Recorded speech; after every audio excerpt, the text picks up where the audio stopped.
Ang araw na iyon, wala akong ginawa kundi ang mag-ayos ng bahay. Maghanda ng pagkain para kay Adam. Alam ko, hindi na naman ito uuwi. Pero nagawa ko pa rin magluto para sa kanya. Baka kasi umuwi siya na hindi ko alam. At sino may sabi sa'yo? Pwede kang matulog dito. Nagulat ako sa sigaw ni Adam. Napabalikwas ako ng tayo. Adam, andito ka na pala. Akala ko hindi ka uuwi. Pasensya ka na. At nakita mo akong natutulog dito. Dito na kasi ako inabutan ng antok eh. Pagkapaliwanag ko, lumabas ka ng bahay. Sigaw muli ni Adam na akala mo, bingi ang kausap. Adam, lower your voice. Hindi ako lumabas ng bahay. Naggrocery lang kami ni Yaya. Nagulat ako nang bigla nitong hawakan ang mukha ko ng sobrang higpit. Adam, nasasaktan ako. Sabi ko dito, pero mukhang hindi ako naririnig. Wala akong pakialam kung nasasaktan ka. Sinusuway mo ang utos ko sa'yo. Anika, I told you na huwag kang lalabas ng bahay. Sumama lang naman ako kay Yaya na mamili. Ano bang gusto mo? Magkulong ako sa bahay na to. Nagsasawa na ako sa bahay. I want to be out of this house naman. Kahit isang araw lang. Bakit ba? Big deal yun sa'yo. Pero ikaw, harap-harapan mo pinapamukha sa akin na may babae ka. Sampal mula dito ang natanggap ko. Hindi na naman naiwasan ng luha kung bumagsak sa pisngi ko. Ito ba ang gusto mo?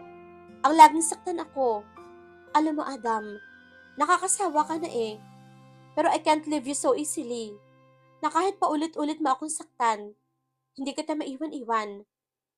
Akmang sasaktan na naman ako nito. Sige, saktan mo ako. Diyan ka naman magaling eh. Alam na alam mong takot ako sa'yo. Hinahayaan kitang gawin ang gusto mo. Pero sana, hayaan mo din ako makalaya sa bahay na to. Lumabas man lang. Nakatingin lamang ito sa akin. Nang maramdaman kong wala na itong sasabihin sa akin, ay tinalikuran ko na to. Kailangan kong lumanghap ng sariwang hangin ngayon. Pumasok ako ng kwarto at binuksan ang bintana doon. So peaceful. Kinabukasan, nagising ako dahil sa tunog ng cellphone ko. Si Ashton. Bakit ang aga mo namang tumawag? Naistorbo ata kita. Mukhang kagigising mo lang. Pasensya na at napatawag ako ng ganitong oras. Gusto sana kita makausap in person. Gustuhin ko mang sumama sa'yo, Ashton. Pero kalaban natin ang asawa ko. You know, Adam. Ayaw na ayaw ni Adam na lumabas ako ngayong araw. Pasensya na. Why not? Ask your fiancé. She's busy with her business. Kaya hindi ko inoistorbo. And beside, you're my best friend, Anika. Pasensya na, Ashton. Hindi talaga ako pwede ngayon. Okay lang. Naiintindihan ko. Maybe next time, Anika. At sa susunod, layayain kita. I'm not accepting for no answer. Sumang-ayon na lamang ako sa sinabi ni Ashton. Saka namatay ang tawag. Bumalik ako sa pagkakatulog ko. Antok pa talaga ako. Nagising ako sa sikat na ng araw. Anong oras na ba? 11 a.m. na. Tanghali na pala. Ngayon ka lang nagising. Bakit puyat ka? Umalis ka ng gabi? Or maybe, tumakas ka? Biglang bumukas ang pinto at pumasok doon si Adam. Ano bang pinagsasasabi mo, Adam? Kagigising ko lang kasi antok ako. Tamang duda ka na naman. Akala mo lagi akong lumalabas. Akala mo, lagi akong tumatakas. Sisiguraduhin ko, hindi na ako babalik sa bahay na to kung tatakas ako. Dahil ayoko na makita pa yung pagmumukha mo. Hindi ko na maiwasang hindi sumigaw dito. Pumasok ako sa banyo. Rinig na rinig ko ang boses ni Adam mula sa labas. Galit na galit sa inasta ko. Wala akong pakialam. Matapos ko maligo, ay bumaba ako ng kwarto. At doon nakita ko si Adam na nakapambahay. Wala pa itong trabaho. Nakakagulat. Naghanda na ako ng agahan natin. Wala akong trabaho ngayong araw. Hindi ako umimik. Bagkos, umupo ako sa harapan nito at sumandok ng pagkain. Kung wala ka naman palang trabaho, baka mapayagan mo akong lumabas.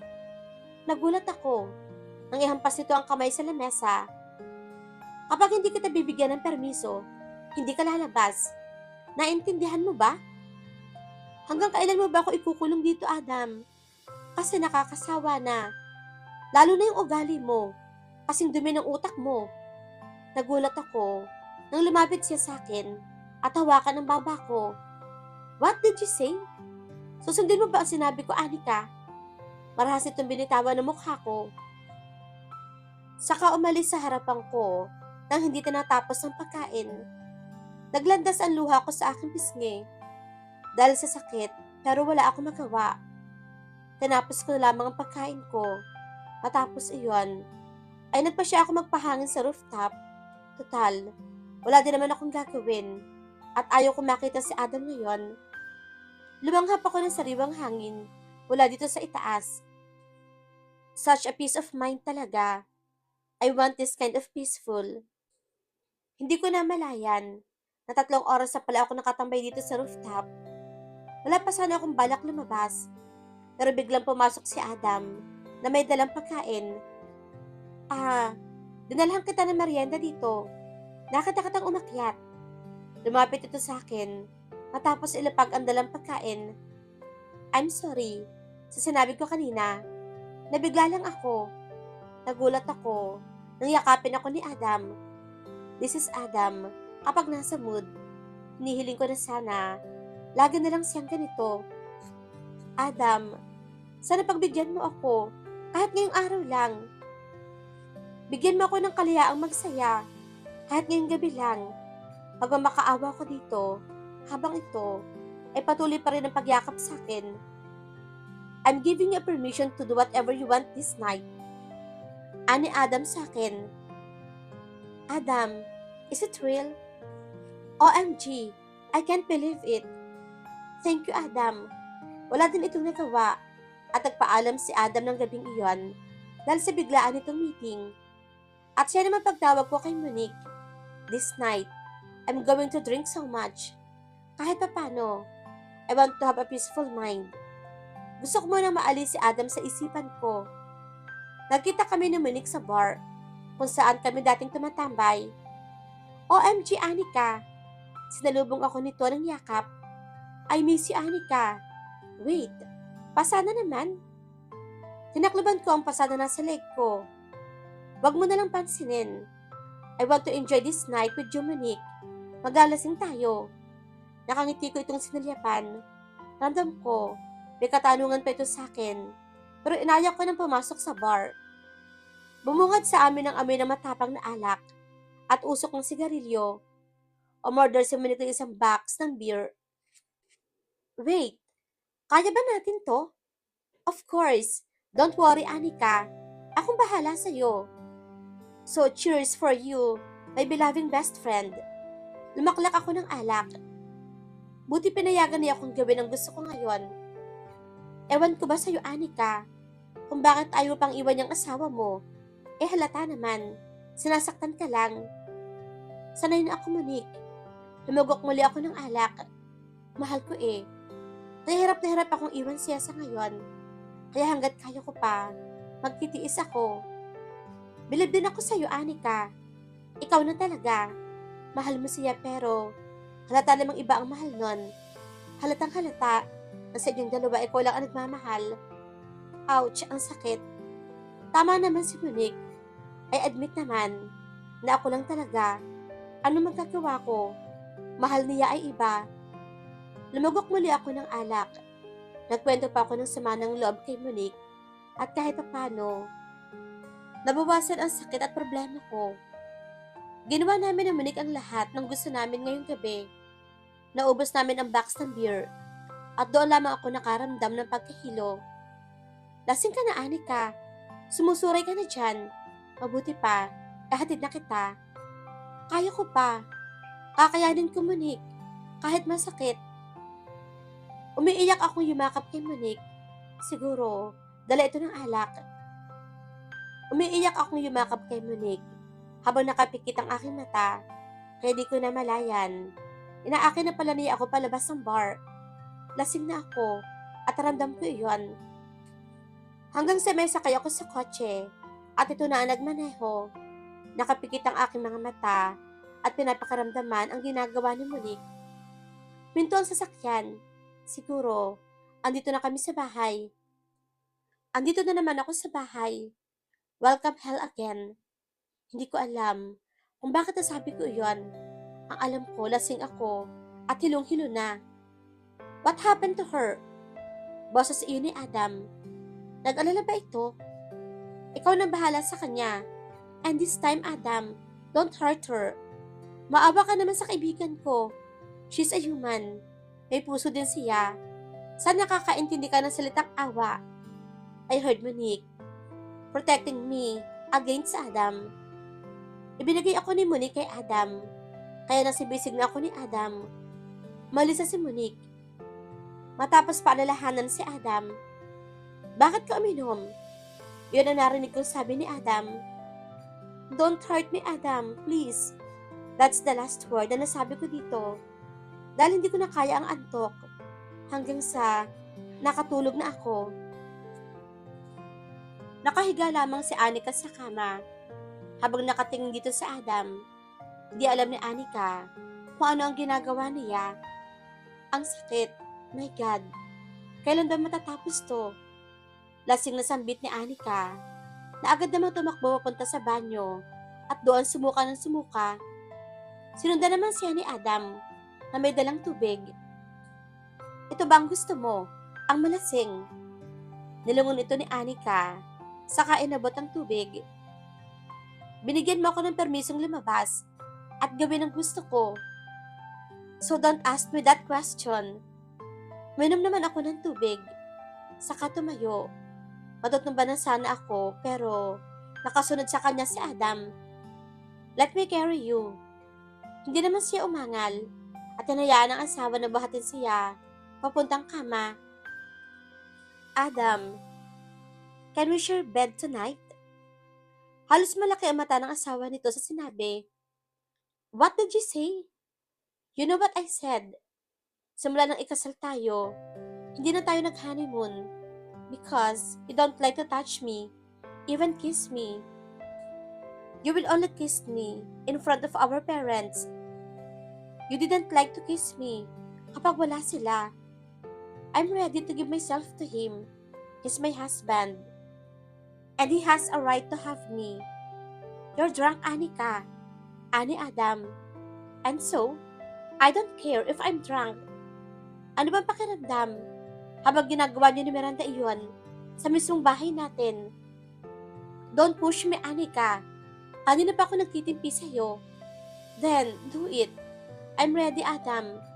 I want to feel what heaven it is. I want to feel what Miranda feel when you're doing it. She want to give herself to Adam. Ako mang-aalis na si Adam nang hawakan ko ito sa kamay at ako na mismo ang humalik dito. Ako mang itutulak ako nito nang yumakap ako sa kanyang leeg at talagay ang hita ko sa kanyang baywang. Hindi na nag-alangan pa si Adam nang tugunin ang aking halik. Pangko-pangko ako ni Adam papuntang kama. Hindi man lang naghiwalay ang mga labi namin. He take off my dress and unhook my bra. Narinig ko pa ang pagmura nito nang lumantad ang aking dibdib. You should take off your shirt too. Ano ko sa kanya. Nakaagad naman na niyang sinunod. Kahit pa paano, sumunod sa kanya si Adam. Pero sa ganitong paraan. At masaya pa rin ako na natupad ang gusto ko kahit ngayong gabi lang. Pakiramdam ko, mahalaga ako kay Adam ngayon. Base sa higpit ng yakap niya sa akin. Na ikinangiti ko. Alam ko, ngayon lang ito. Bukas, ibang Adam na makikita ko. Kinabukasan, nagising si Anika na masakit ang ulo. Napabaling naman siya sa katabi. Nakita niyang tulog pa si Adam. Ngayon lamang niya nakita ang asawa na magising siya. Kapag nagigising kasi siya noon, ay wala na ito sa kanyang tabi. Bumalik ako sa pagkakahiga, sa kapinagmasdan, ang kugapuhan ng kanyang asawa. Sino ba naman ang hindi magkakagusto dito? Kung ganito kagwapo. Don't look at me like that. Nagulat naman ako nang bigla ito magsalita, kasabay ng pagbukas ng mata, kaya nagtama ang mga mata namin. Hindi ko naman maiwasang di makaramdam ng pagkailang. Okay ka lang ba? Sabi nito sa akin. Ano ba sa palagay ko? Sagot ko na lamang sa kanya nang hindi nakaramdam ng takot. Nagulat pa ako nang hapitin ako nito sa kayumakap sa baywang ko at sinigsig ang mukha sa aking leeg. Bakit siya ganito? Baby kong tanong sa aking sarili. Rest again, you should rest. Bulong nito sa akin. May pasok ka. Baka malate ka. Kung andito ka pa. I'm on leave. 2 days leave. And I want to spend my 2 days leave with you. Nalaki naman ang mga mata ko sa kanyang sinabi. 2 days leave with you. Nakaramdam ako ng saya dahil sa sinabi nito. Niyakap ko na lamang si Adam. Kahit ngayon lang, susulitin ko na ganito siya, mabait at sweet. Namalayan na lamang ni Anika na nakatulog siyang kayakap ng asawa. Nagising siya, wala si Adam sa kanyang tabi. At ang hali na pala, asan si Adam? Tanong ko sa aking isipan. Nang biglang bumukas ang pinto at naluwas si Adam na may dalang tray. Habang nakangiti sa akin, nakakapanibago. Ngayon lang siya ngumiti sa akin. Lunchtime na, kaya kumain ka na. I brought you food. Lumapit ito sa akin, saka inilapag ang tray sa kama. Kumain ka na ba? Tanong ko dito, pero nakatingin lang ito sa akin. Yeah, finish your food. Aalis tayo. Ani Adam, kaya tumango na lang ako. Makakalabas na naman ako ng bahay.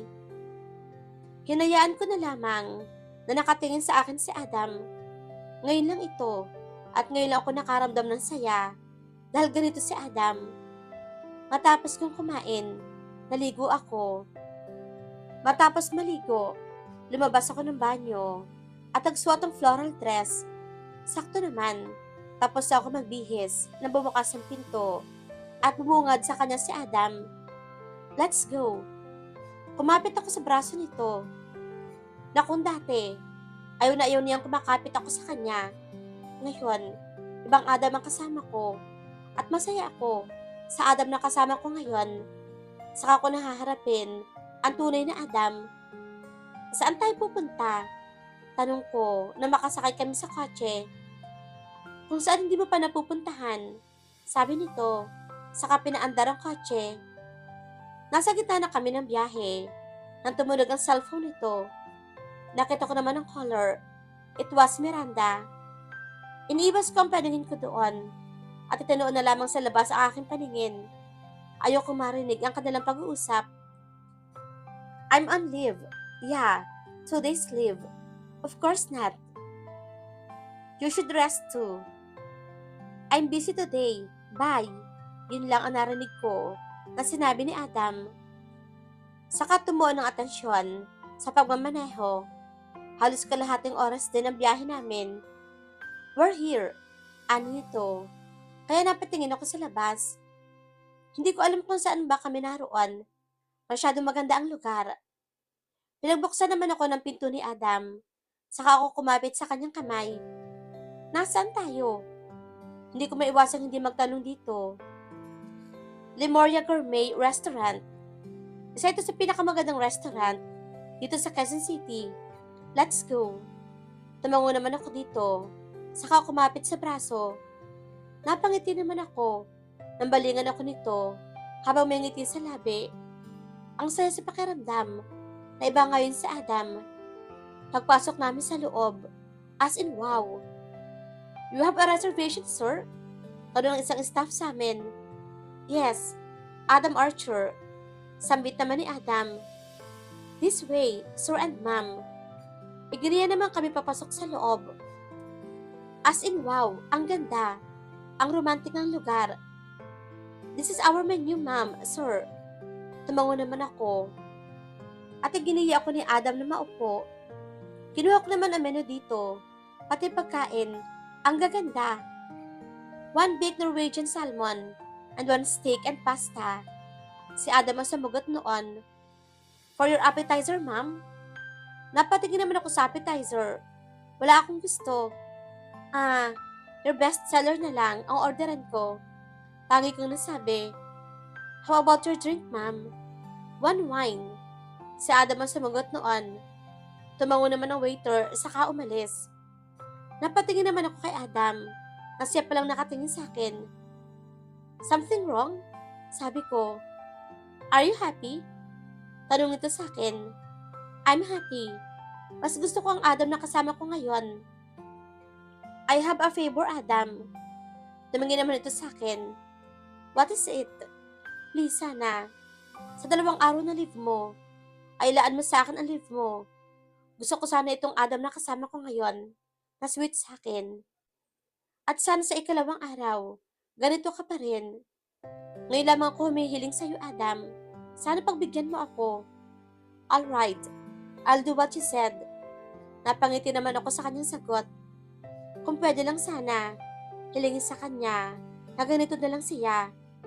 Mabait at sweet sa akin. Magiging masaya na ako noon. Dumating naman ang in-order namin. Pinagsalin kami ng wine sa sariling baso.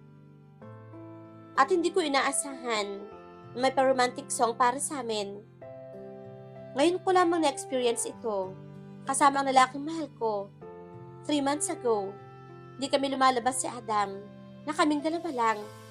At ngayon masasabi ko, na natupad na din kahit paano ang gusto ko, na isang araw, makakasama ko si Adam. At matatawag namin itong date bilang mag-asawa. Hindi ko alam kung sadya ba talaga nagawa ng kanta, tamang-tama sa amin. Biglang pumasok sa alaala ko ang lahat na nangyari sa amin ni Adam. Simula nung ikasal kami, hanggang sa kanyang pananakit sa akin, hanggang sa harap-harapan niya ako niloloko. Hindi ko maiwasang hindi maluha, hindi dahil sa kanta, kundi sa sarili ko. Nakikita ko ang sarili ko, na kahit alam ko nang nahihirapan ako, nagiging tanga pa rin ako. Pero hindi ko kayang sukuan si Adam. Mahal ko siya, at tanga na kong tanga. Ganoon naman talaga, kapag pumasok ka sa isang relasyon, magiging tanga ka din. Hanggang sa matapos ang kanta, na nakatingin lamang ako kay Adam. Don't cry.